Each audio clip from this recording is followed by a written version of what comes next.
Assalamu alaikum and peace. This is your brother, Bilal, Abdullah Mujahid, back in this thing, black Muslim in America, you know, and this is what I do.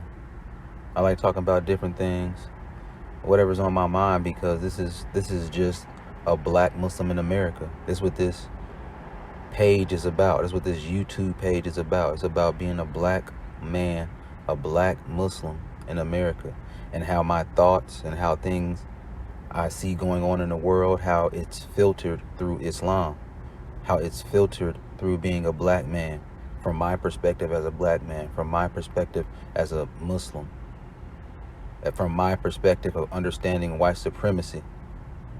So this is a black Muslim in America. Don't forget to hit that like, subscribe, and share. Don't forget to do that good stuff. And yeah, man. If you hear background noise, I'm out in the car. I'm parked out here, just chilling. But what I wanted to say was, and I'm going to talk about a whole bunch of, it's going to be like random, sporadic thoughts, but it's all going to come together. But they trying to destroy hip-hop, man. They trying to destroy especially street hip-hop. Hip-hop, what people won't tell you about hip-hop, and this is how, if people actually understood this, they could gatekeep hip-hop better. They could gatekeep it better. There are no gatekeepers, so we just let anybody in this thing. This is our thing we built. This is our culture. And we just let anybody do it. But one element of hip-hop that people aren't recognizing is that hip-hop is anti-establishment, anti-white supremacy. Hip-hop was formed in the streets of America, of black America, of foundational black America, under the oppression of white supremacy. We needed some time to have fun and get away from white supremacy as youth in the streets of America. New York.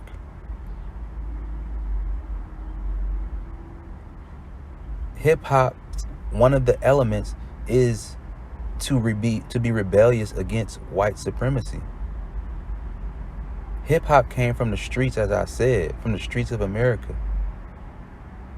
And when it started getting popular, because it used to be street parties, and you know who showed up to the street parties? If the street party was popping, the streets would come out. Streets in this regard mean those cats who are actually in the streets. They gonna show up. They got the money. They gonna pull up in they flashy cars. And when MCing started coming into play, oh, okay, we could do something with this. People will put money behind them. So hip hop is from the streets, and when you incorporate street rappers from the streets, hip hop is from the streets. Many of your favorite rappers were funded, by drug gangs. It is what it is. I don't have to say no names. You know what it is.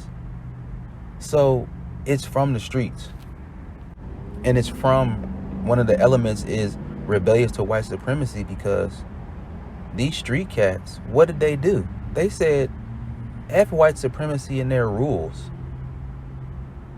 Everything they say we shouldn't do, they do. How do you think this coke got into the community that I'm about to sell? Because they brought it in here to sell drugs to fund what they want. That's white supremacy. So, but white supremacy tells us you can't do that. So I'm going to rebel against white supremacy, and I'm going to get rich using their drugs that they putting in. It is what it is. You destroying black communities, it is what it is, man. Somebody's going to do the drugs. You flooded this community with it, so I'm supposed to just sit here and not get rich?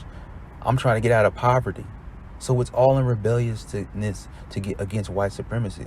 because I'm going to rebel against your rules that you set in place for us so I can get rich just like you. And then as hip hop grew, that's what grew with it, the rebelliousness to white supremacy. It started speaking what the streets was speaking. That's why you have groups like Public Enemy, X-Clan. And that element stayed in hip hop because it is a part of hip hop. All throughout hip hop, that element has stayed. You have to have some type of nature about that. Even the street rappers who came into the game, for instance, Young Dolph, he always made reference to screw them police. That's saying screw white supremacy. So that element is a major part of hip hop that people don't want to accept. And that's what it is. And that's how it will help you gatekeep. Because what's your stance on white supremacy? If you're going to be down with this hip hop culture thing, then you need to be against white supremacy in some regard. You need to be against white supremacy staunchly if you're really about this hip hop. And that's why we love street rappers, man. We love street rappers because when they pulled up to those street parties that we was having in the hood of America, when they pulled up, they gave us something to aspire to. And we also subconsciously like the fact that they are rebelling against white supremacy and getting rich. And they saying, F the system. I don't care. F it. We getting this money. So that's why we like street rappers. Because you have people who say, you know, you got this Young Thug situation going on, which I'm going to get a little into. But you got this going on. See, and that's why street hip hop gangster rap is so bad. Look, if you a Muslim, you know that music period you shouldn't be listening to. It's bad. So that's that on that. So we shouldn't even be listening to this stuff. If we gonna keep it 100, we shouldn't even be listening to this stuff. Am I right? But this is Black Muslim in America. This is giving you the real glimpse of what's going on in the streets of a black man in America, particularly a black Muslim in America. So just like many of you have fallen sway to music, you can't escape it. It's everywhere. You pull up next to a car, they playing it. In the gym, they playing it. In the grocery store, they playing it. When you get put on hold, they playing it. So many of us has fallen into this, and it is what it is. So we're going to discuss it, and we're going to also remind ourselves of Allah. We're going to also remind ourselves of being on truth and justice. And so, yeah, that's why we love street rappers. And that's why we love those street bars. That's why we love it. That's what we feel when we hear them raw street bars. That's what we feel. We're like, oh yeah, rebel against that system. A nigga talking about moving pounds and weight. Oh yeah, rebel against that system, nigga. That's how we feel. When we drive into work, when we drive into this white supremacy system job that we're going to, we love listening to that trap music, that gangster music, that hood music, because it gives us that feeling of rebelliousness against white supremacy, and I don't need these people to be successful. That's why we love it. So it inspires us. And they want to destroy that. They want to destroy that nature of hip hop. They want to destroy that element of hip hop. So, you know, they want to destroy that. They want to destroy that element of hip hop of rebelliousness against white supremacy by any means, even if it's selling drugs. And even though we love these street bars, we love this street rap music, that's at the same time, that doesn't excuse you getting involved into criminality when you're on. You know, you was hustling to get out the hood, you was rapping too, and you went full time with rapping, and finally you made millions of dollars. It's time to be done with street shit. It's time to be done with street shit. I'm putting all this down. Nigga, I'm sorry. I'm sorry the little homie got shot. That's not my problem no more. I'm sorry the little homie got, and that's why Jay-Z rose to the ranks. Because he not dealing with that little dumb stuff no more. I did that because I had to, or I felt I had to. My backup was up against the wall from white supremacy, so I had to do what I had to do. But I'm not being involved in that no more. I'm making millions of dollars. So at the same time, although I understand the hustling side of the game, once you get your money up and you get into legal means, it's time to leave that stuff alone. And that's the problem with these rappers now. They still trying to continuously be involved in that street stuff, whether it's because they feel that they need to prove they street, or they really just, man, I just can't let it go, man, which I don't understand. I just can't let it go. If that's the case, fool, then you need to get some damn counseling. You don't need to keep dealing with the streets. You need to get some damn counseling. Stop doing all them damn drugs and go to a damn therapist, dude. Because you have issues. You making millions of dollars and I just can't leave it alone. You're an idiot. I gotta keep it real with you. And with these hip hop police, you know what it is with them. They got informants all up in your little camps. Somehow, some way, you knew coming up in the game and you got some street elements around you. Somehow, some way, some narc is gonna get up in the mix. And, you know, I'm not saying I'm some extra street cat, but I understand the elements of it, because if you're a black man in America, you're not that far separated in degrees from somebody doing some street stuff or having done, excuse me. Yeah, but that was some big old truck driving past. But yeah, I know if you're a black person in America, you're about 2 to 3 degrees separated from somebody who either is involved, can get to connect, or was involved in some street stuff. So if you're coming up as a black man, a rapper in America, you're gonna have some street elements around you. So all they gonna do is put up a little hip hop police narc undercover agent in your mix and see what's going on.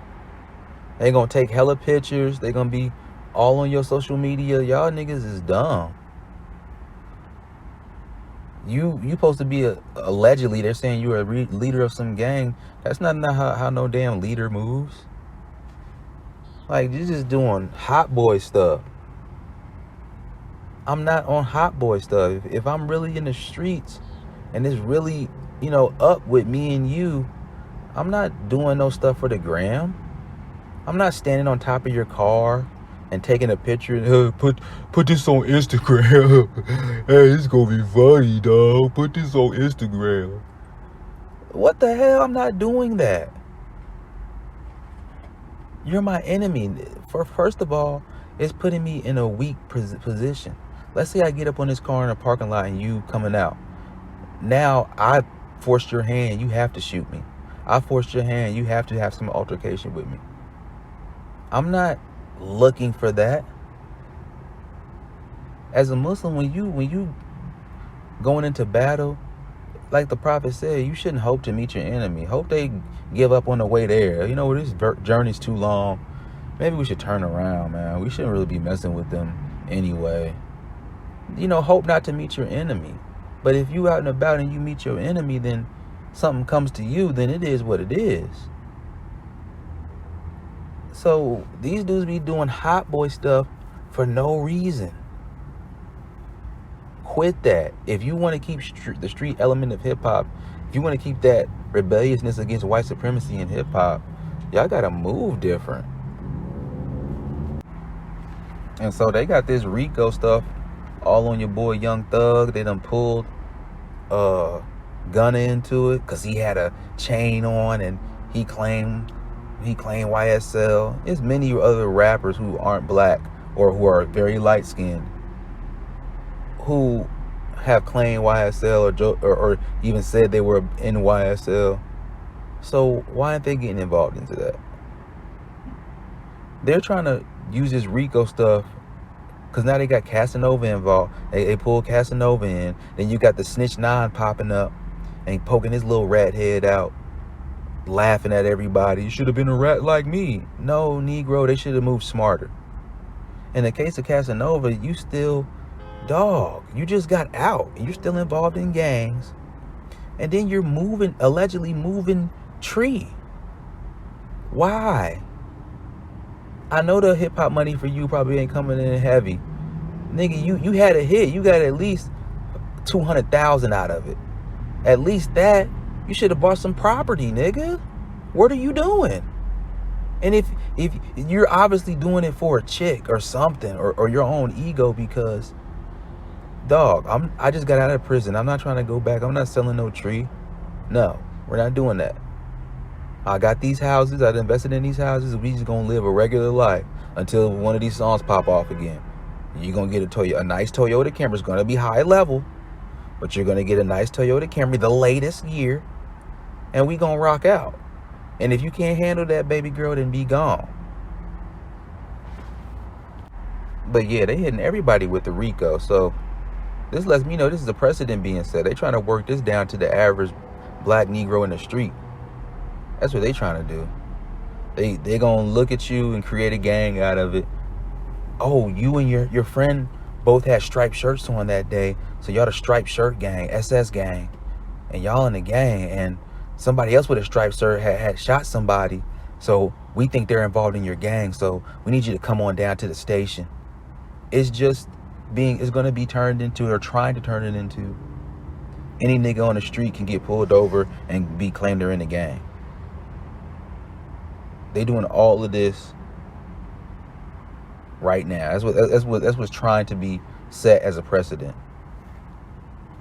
You know, you took a pic with somebody, now you in the gang. So that's what they just trying to work it down to. They're trying to work it down to the common man, common black man, more specifically. But they've been coming at boys heavy ever since Jay Prince, Irv Gotti, and I think it was Dame or somebody was all trying to come. No, Suge Knight was all trying to come together and make their own like distribution company. They came and shut that down quick. So ever since then, them hip hop police agents been on hip hop heavy. Cause didn't after that DJ drama stuff happened with the mixtapes? They just been on them heavy.